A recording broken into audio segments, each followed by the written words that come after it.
Okay, here I go, trying to overdub my own videos.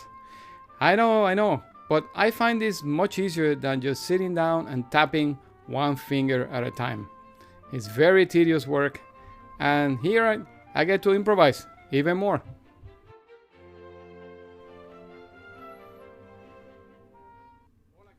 Hello, my dear friends.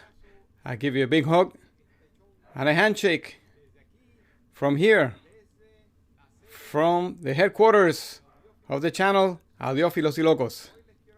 Today, I want to talk to you about this little thing, the topping E30.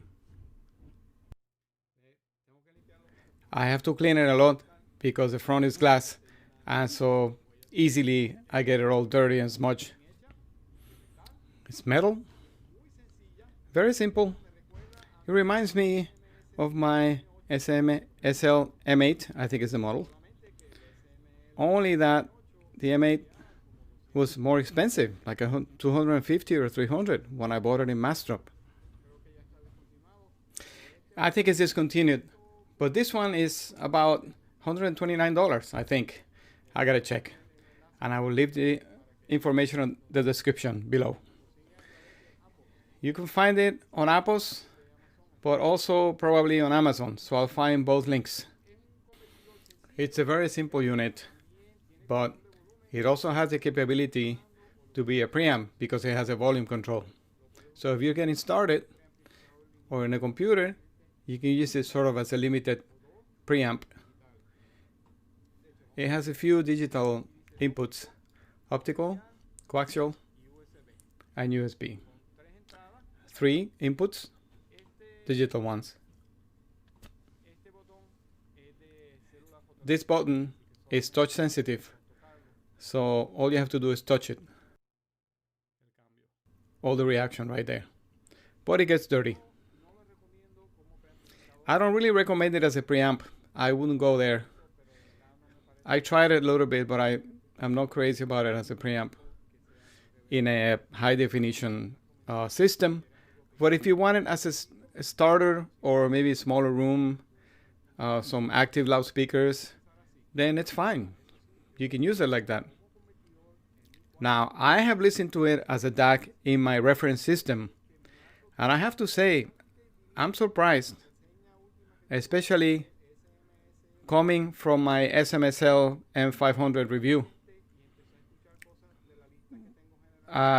Once I connected this one, to start warm up, I found a much more warm and relaxed sound, something that was breathing much better and not as strident.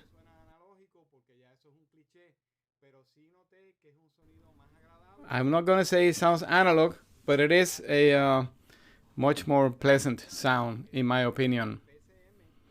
And this was in PCM, but also in DSD. Very relaxing sound, very good definition, warm, depth. I like how this little box makes music. I feel more or less like I'm close to the ideal of what I think I can perceive some natural sounds. The real fire test of every DAC. With analog sources, we have the speed, we have the timbre, tonality, the tracking. Those are natural obstacles in the analog world, playing records. Now, in the past, when we used to evaluate CD players, we also listened to the tonality because we were also listening to the DA conversion through the output stages in analog. But what I want to see here is the resolution of this DAC, how it makes it look, let's say on TV, from 4K to 8K, so you can see every pixel much more defined. Let's pretend we're in a battle with a Shogun soldier is fighting against a group of 2 or 3 soldiers. It's possible that this one little soldier could could beat 2 or 3 opponents. But for a seasoned Shogun soldier, the load would be kind of light, sort of like pop, chamber music, string music, jazz. That's a light load because the texture and the speed of the attacks doesn't have to be so specific and so thick. But when you have a whole orchestra playing with everything they have at very high pressure levels, over 110 decibels, now you have the image of a Shogun soldier fighting against a whole regiment. One example is the Pittsburgh Symphony recording of Respighi, The Phantoms of Rome. It's a Sony recording, and in that recording, I think it's the third track. It's called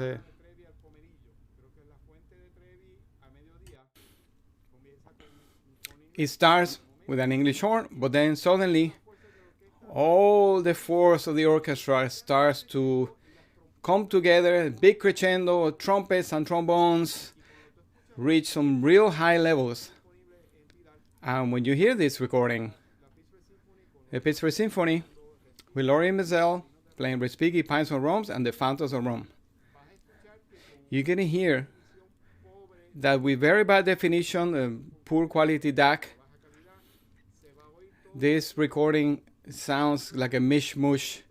You can't really hear all the definition because it's so loud and so strident. The trumpets and trombones and French horns are playing everything at the same time, and the strings are trying to do this pattern. And so with a good converter, you're going to be able to distinguish the texture, and that little soldier, mighty soldier, is going to get through more and more troops. Eventually it will die, but it will get further. This is how I see it. The more computing power and better design on a DAC, more instruments you'll be able to define, especially in loud passages like that. You'll be able to pinpoint every location of the instruments in the orchestra, and it won't be so strident, it won't be so harsh. There will be more pixels. You will see it much more like in 8K against 720 or something like that. You understand. In that case, these and also the SMSL M500, they don't really reach nirvana in terms of resolution. But if you listen to jazz, if you listen to light classical music, or something that doesn't have huge orchestral masses that are gigantic, then you probably won't even notice or mind anything. And there's nothing wrong. It just doesn't have the ability to resolve like other converters, much more expensive ones. However, when you're listening to pop and jazz, ballads, all kinds of Creole music, it's very, very pleasant sound. And for $129, any deficiency is completely forgiven compared to the SMSL M500. Furthermore, the SMSL M8 suffers from the same deficiencies as the M500. This is getting hard to. You know that I have an X-Duo X5. It's a portable amplifier. Reminds me of the i5 micro IDSD. And I was wondering, why is it that this one reminds me of the X-Duo? And why is it that I don't like very much both SMSLs? This one uses the AKM chip, and so does the X-Duo. Is it possible? Is it a coincidence? I don't know. I don't know specifications. I don't know numbers. But I remember that the X-Duo sounds similar to this. Relaxed. It's not offensive. It doesn't get in your face. It gets out of the way. So So I started looking, and this is what I found. Starting with the past, SMSL M8 that I bought a few years ago on Mastro. It's discontinued, but I'm curious. How is it that this one sounds similar to the M500 to me? And why is it that I don't like it as much? Because they all have the same specifications. They all play DSD to the max. They all have, 32 bits supposedly. They decode 384 hertz. But I was looking at the fact that this one has a Sabre chip. And then, looking at the M500, it also has an ESS Sabre chip.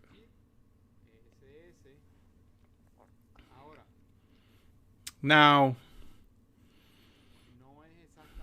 it's not exactly the same chip, of course, but it makes me feel strange that they're both Sabres. You tell me. Have you noticed what I'm thinking here? Does it make any sense? Is there a house sound that they're looking for? Or is it something else? Or maybe the op amps?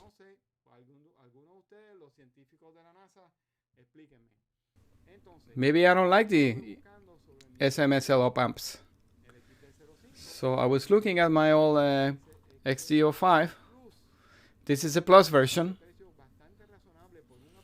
Very reasonable price for very powerful sound and very good amplification, long-lasting battery. Now we're talking about mine, which is an older version, XD05.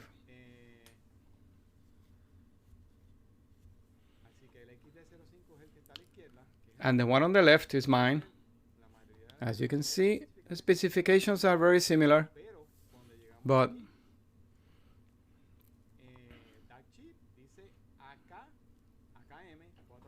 the DAC chip is AKM 4490. And then the new one has a newer chip. It also has FPGA, which is very good. And then this one's AKM, and the topping E30, also AKM 4493 against 4490, newer generation. So it's a big question. I have a tendency to like the AKMs. Please tell me.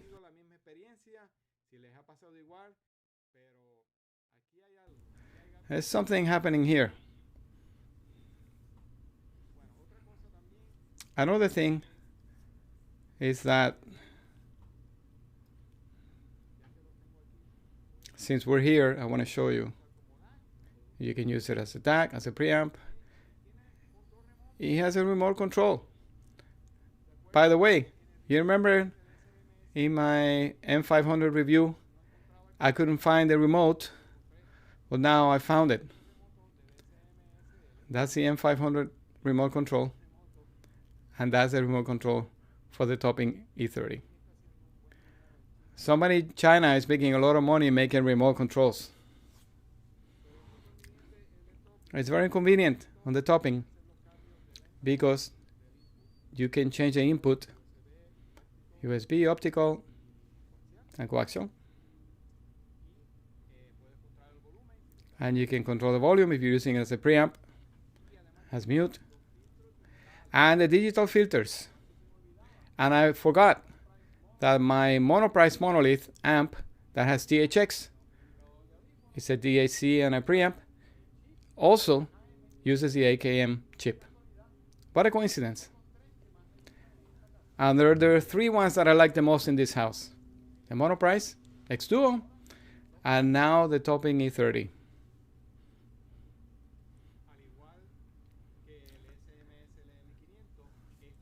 And like the M500, this gives you the capability to switch between digital filters.